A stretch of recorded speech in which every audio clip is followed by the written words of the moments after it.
Earthy had taken off his toe. And Chowdhury. Hamza Chowdhury এ যেন বাংলার ভাগ রয়্যাল বেঙ্গল টাইগার। ধারাভাষ্যকার কক্ষে তখন বাংলাদেশের নামে যেন বজ্রধ্বনি গর্জন, হাজার হাজার দর্শকের চিৎকারে গগনবিধারী পরিবেশ। আর সেই উত্তাল মুহূর্তে বল পায়ে বজ্র গতিতে ছুটে চলেছেন আমাদেরই হামজা চৌধুরী, একটি চিতাবাঘের ক্ষিপ্রতা, এক রাজাবাঘের দাপট নিয়ে। ইংল্যান্ড ও ম্যানচেস্টার ইউনাইটেডের অভিজ্ঞ খেলোয়াড় হ্যারি ম্যাগুয়ার তখন টিভি স্ক্রিনে তাকিয়ে বিষময়ে মুখ হা করে দেখছেন। এত নিখুঁত, এত স্বাচ্ছন্দ্যময় ডিফেন্সিভ প্লে, যেমন আত্মবিশ্বাস তেমন দাফুটে রান, এ যেন পেশাদারিত্বকে ছাড়িয়ে গিয়েছে এক অন্যরকম সাহসে। বিস্তারিত রিপোর্টে।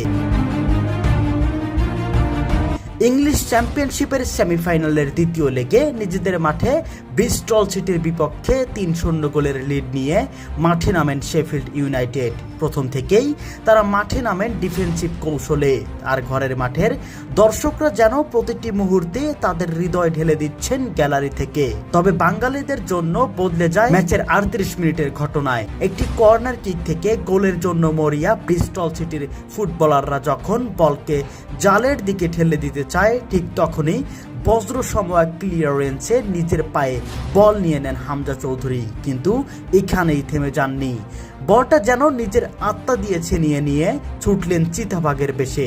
একাই পুরো মাঠ জুড়ে এমন দৌড়, এমন গতি, দর্শকদের চিৎকার তখন কানে তালা ধরিয়ে দেয়। ধারাভাষ্যকার হয়তো তখন বলতে বাধ্য, এ তো রয়্যাল বেঙ্গল টাইগারের দৌড়। ফুটবলে এমনটা সাধারণ মনে হলেও বাঙালির কাছে এতটুকুই ইমোশনালের জায়গা হয়ে দাঁড়িয়েছে।